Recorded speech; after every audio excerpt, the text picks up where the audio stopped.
Hi everybody, my name's Doug Wilson. This is KEEVA, and we are from Yellow Hawk Customs Outdoors. Yay! And we're going to be outdoors for a few days. You know, this is my hiking, camping, backpacking season, fall through winter. So I try to get out there as much as I can. Yes, I'm still building sheath systems. I try to get caught up, right? And then I go for a couple of days, few days, then I come back, I get caught up. So usually I'm ahead, barely, but usually I am. KEEVA's excited, you can tell she's whining like a little baby. Oh, but Dad, Dad, you treat me so bad. They don't feed me, they beat me, they make me stay outside in the cold. Oh, what was that? What was that? What's that? What is that? What is it? Who is that? Come on, talk.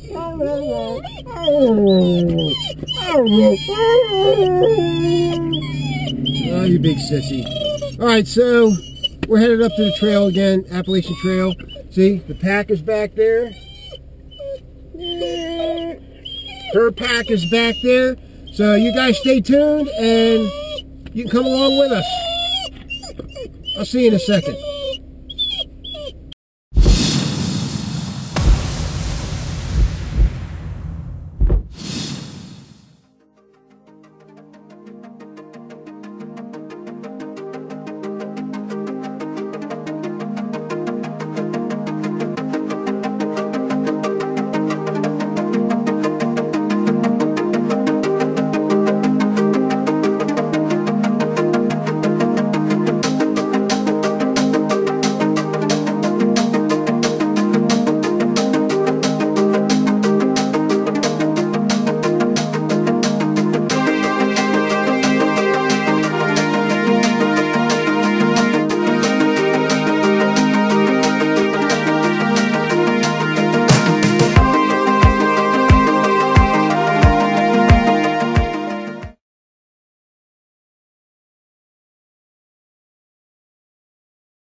Okay, so we're in the Michaud Forest in Pennsylvania right now. I just want to show you guys some of these cabins these people built up here on this like Michaud Road.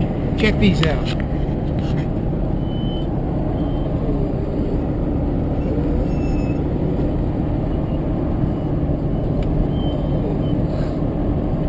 I absolutely love this area. Number one, it is wrought with streams and rivers.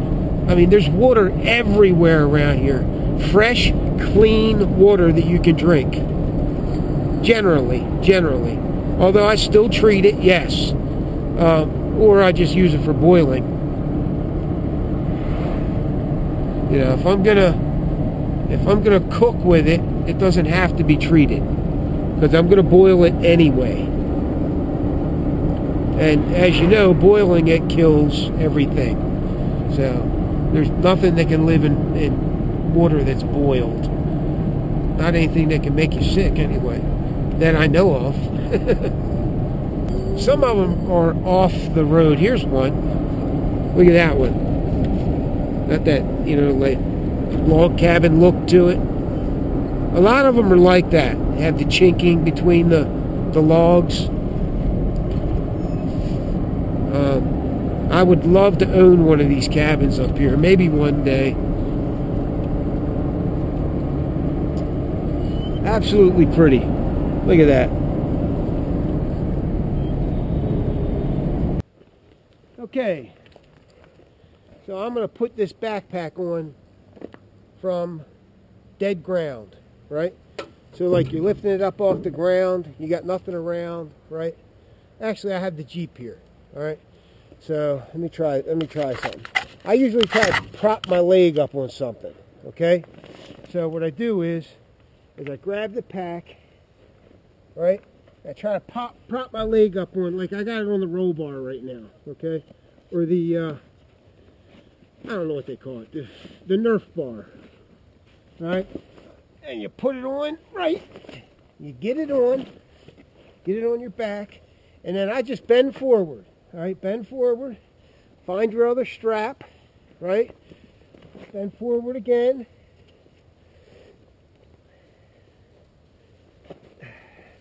Tidy everything up. Get everything so it's not binding, you know. I tighten down the shoulder straps first. Then I get the hip belt. Make sure the hip belt is like all the way out before you put it on. Then you got enough to cinch it down.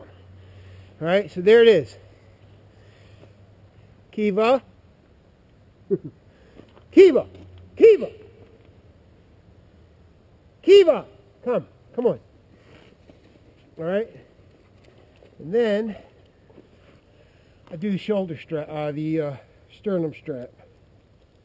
All right, there it is. Okay, it's on. The load lifters should already be pretty tight. Yep. There we go. And that's it. All right, it's riding on my hips. I don't know if you guys can see that or not, but let me see if I can get it here. See it? See, it's riding up on my hips. Actually feels pretty good. All right. So now what I'll do is, then I just kind of adjust everything else. I'll take my my phone and I'll look for a place to put it. Usually right here is good. Put my phone right there so I have it. All right, KEEVA, come on. She's like headed up the road. Come on, I know you're excited. Come here, come here. Come on, say hi to everybody. Look, say hi to everybody. Say hi, everybody. KEEVA, hey, come here. Sit. I know, you don't like to sit. You're a good girl, right? You ready? All right, I'm ready. All right, I got my hiking staff, hiking stick. And that's it. That's all I need. So this is how the pack's supposed to ride. It's on your hips, right? Fairly close to your back. Sternum strap. And the sternum strap, what it does is it pulls the shoulder straps in and gives the pack more stability. Plus, it gives your, like this area here a rest, because you can tighten it up or loosen it, and these things will pull in and out as you're walking, as you're hiking. So these are very comfortable packs. This is a Osprey Aether 70 AG. Probably the most comfortable pack I've ever worn. Although there are nice packs on the market just like this one, I prefer Osprey. They've never let me down, and they're bomb-proof, right? The other one is Granite Gear. For a lighter weight pack, I would go with Granite Gear. That's a great pack company too.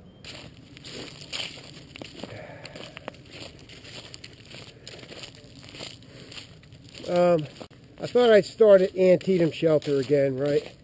Because it's not really that far from the parking lot. I can gather my gear, make sure everything's good, stay here for the night, and then hike somewhere else. Come on, Keev. She's crazy. She's just, look at her. She loves coming out here. It doesn't matter how cold it is, she don't care. I think she knows at night she'll be warm.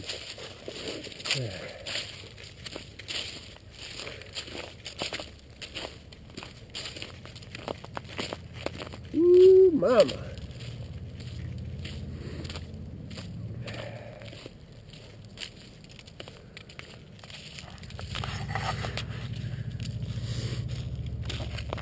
Everything's frozen. It's I don't know. Last time I saw the temperature, it was 20 degrees.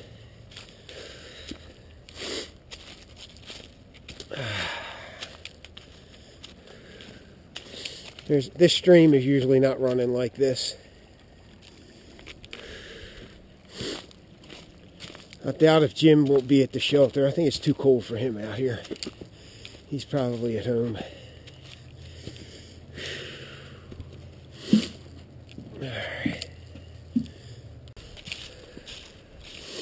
Alright, so we're almost to the shelter now.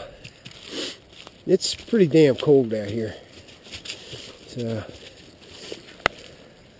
all the standing water up at the parking lot is all frozen, so it's pretty cold. I don't want to get my feet too wet. Alright, there we go. Gee, somebody left me some firewood. Isn't that nice? There we go. Alright. So, we're back at Antietam Shelter. And looking pretty cool. There you go. Pick out your space to sleep, babe. Okay, so I brought the BMF. It's Mike Wallace, Doug Wilson BMF. It's made by Mike Wallace at Wallace Edge Tools, and the SC Izula 2 piggyback system that I have. Here's the BMF. This is a outstanding bushcraft style, traditional French trapper look, design to it. Whoa! And then the SE Zula, everybody knows what that looks like. I brought this piggyback system out to test it out in cold weather. I've had it in cold weather before, but I keep testing and testing and testing, make sure everything's okay. And there's the clip system, and I'll show you guys how that works. I'll have to put this down. Alright, so hopefully you can see this. Alright, so anyway, I'm going to take it off the pack. I got a combat lock clip on it. These are really easy to use, these combat lock clips. Easier to use than tech locks, okay? It's a push button system, right? And then it has a lock on it, so you can lock it in place. There we go. Lock it in place so that you can't push the button, all right? And then this is how the piggyback system works. I've never seen anybody else do this, all right? There is a trick to it in order to get it nice and strong. But to take the piggyback off, you just remove it. That's it, right? And you put it on your belt. You can do whatever you want with it. Put it back on. You lift the tab just a little bit, just enough to get it in there, right? And then slap it on there. It doesn't, it's pretty stable, right? It's not, doesn't rattle around. It's it's pretty stable in there. It's pretty strong.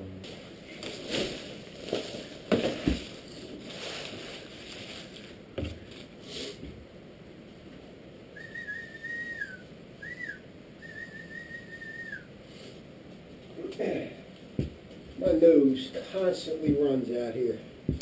Constantly. I guess everybody else's does too. But I find it particularly annoying. Alright, so that's going to blow that up. That's also my electric bellows. Okay. So here. I did bring a Moore Garberg with me. I just recently acquired this. I won it in a shooting contest. The Moore Garberg, I figured I'd bring it out and test it out. See if I like it or not. Alright? It's not unlike a lot of other knives I've held in my hand, so we'll see. I did not make the sheath. Right? It's really tight. To get out of here though, I'm going to have to loosen it up when I get home. But it's a decent, sheath for what it is. Got a little bit of play. What else we got here?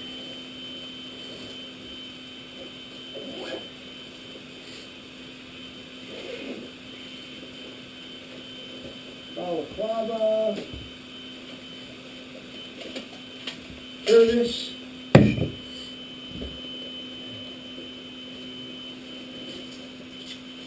my headlamp and some other stuff, allergy medicine, stuff like that.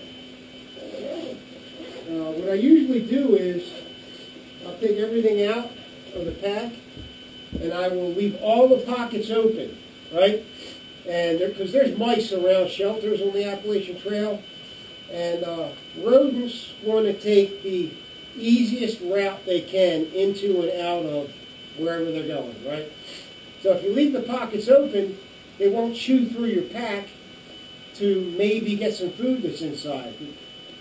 I take everything out, right? Leave all the pockets open, and they run in, and they run out, and they don't damage anything.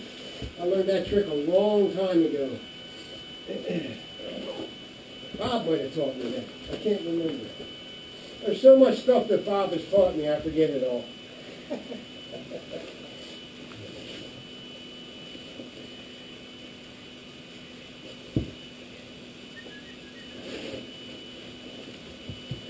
Food bag. Tarp.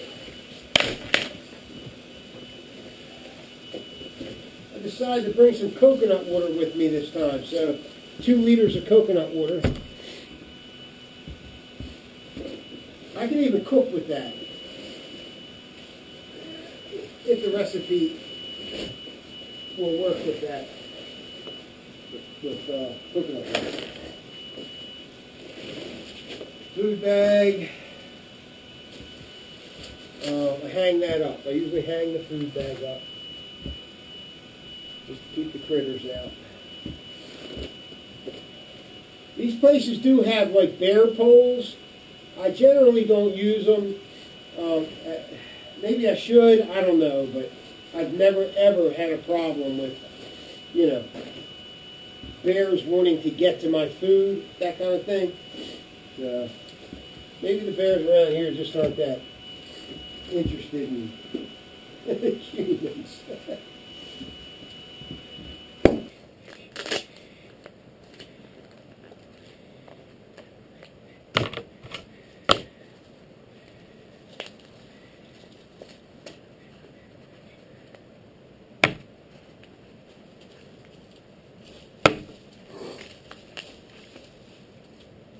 Smurf poo, Starkey Blue.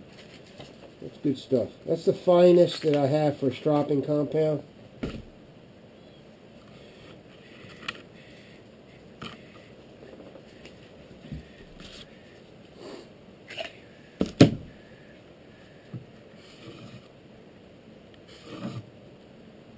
This has black on it, black stropping compound.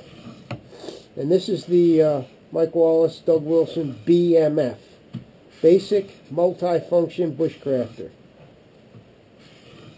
CPM 3V, no doubt. My favorite super steel.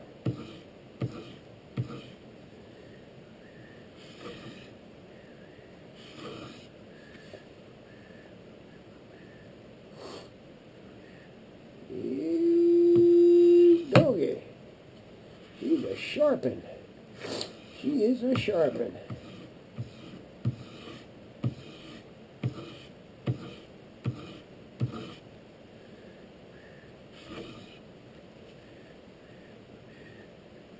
Yeah. She's pretty sharpen.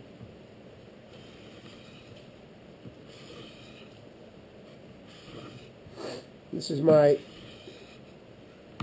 field sharpening stropping kit.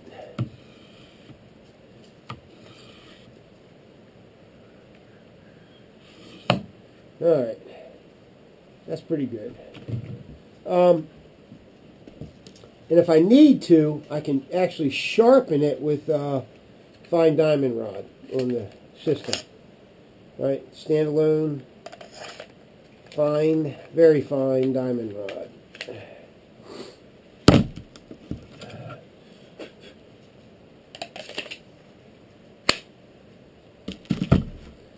Alright. This is a pretty neat kit. It's got, I also have a DC-4 in here, which is actually redundant. It really doesn't need to be in there. I virtually would never use it unless I had an axe or something like that. Unless I had an axe to grind. Okay, so let me shed some light on this situation.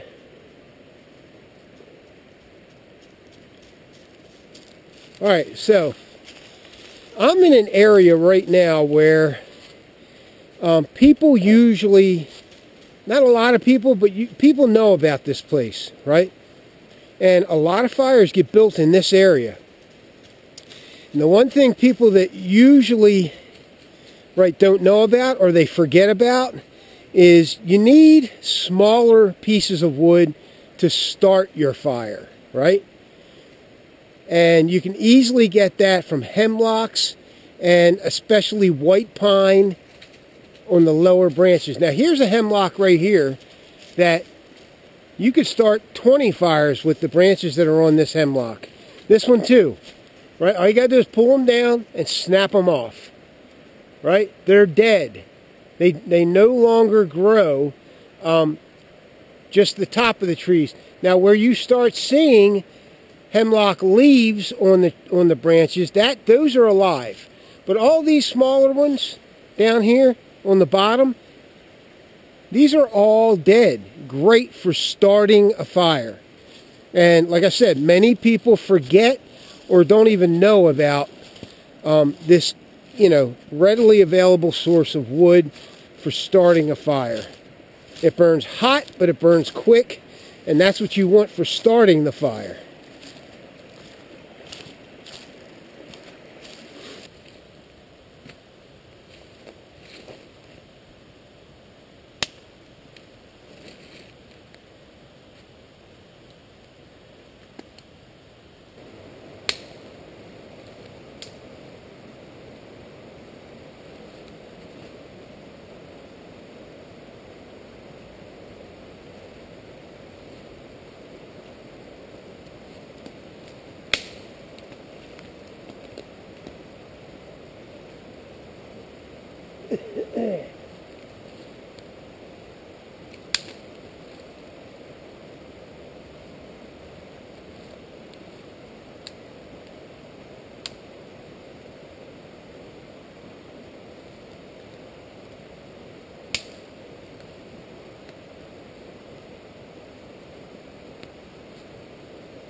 It rained all last night, so I'm trying to find the driest wood, and these hemlocks harbor some really good fire starter, stuff that will start a fire on their bottom branches. As long as there's no green needles on the branch, that means it's pretty much dead.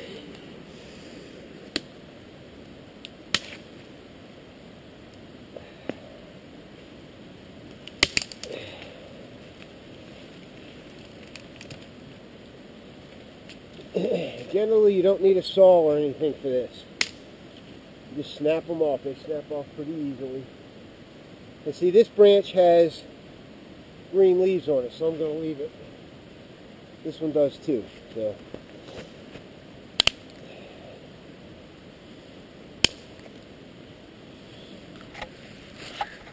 So I got a bunch of stuff here to help me start my fire. I got some more up there. What I do is I pull branches off and I leave them in the path where I'm going to walk back. And then I just pick them up as I walk back.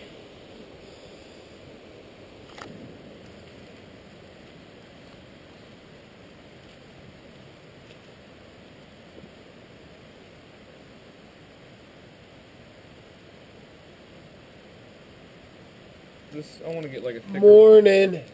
Here we are at Antietam Shelter. So I got here last night. You guys saw some footage of that, I think. And then Sean came, and you know how young guys are, right? They get all their shit done, then they show up at 1 in the morning. Yeah. Hey, it's better late than never. So he showed up at 1 in the morning this morning. So, and he brought Journey with him, his dog. So KEEVA's got somebody to play with now. Get ready to start some breakfast. Oh yeah, that's what I'm ready for. I'm hungry. Where's Journey? Journey? Oh, right there. I hope KEEVA went up to the car with Dave. How do you know Dave? I met him on the trail. He's Really? a good guy. Yeah, he is cool. Good guy. So, guess what, guys? It's raining again. Look, Mr. Sexy in his in his heart underwear. His kid's a nut. Ugh. We're making some coffee now. That's the best. That's the best. Best coffee in the world? Well, it's pretty good. I got it in Harrisonburg. Harrisonburg. Harrisonburg is where I got it. That's Virginia, right? That is Harrisonburg, Virginia. I think it's Black Sheep. Black Sheep coffee. Black Sheep. Black Sheep coffee, and he's gonna let me try some. Yeah. Because I'm a coffee connoisseur. Oh yeah.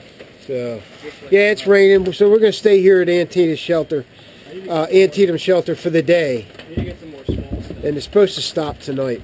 Got some snow on the ground over there, so we'll see. I need to go find me some more small Rain. I can't get away from it. Rain.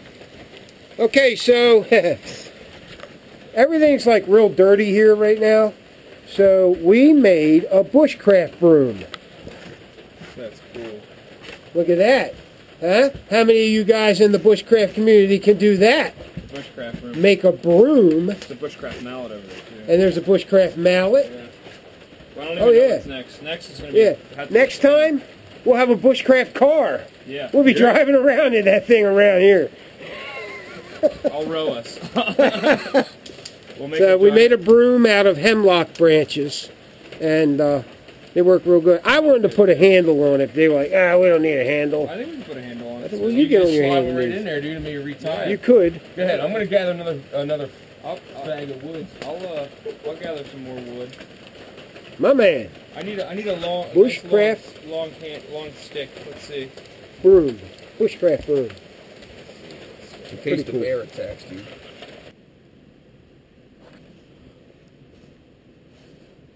Morning. Look at poor KEEVA.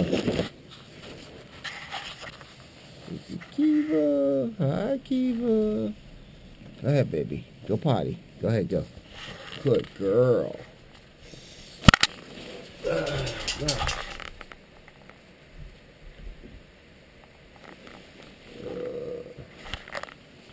I don't even know what time it is.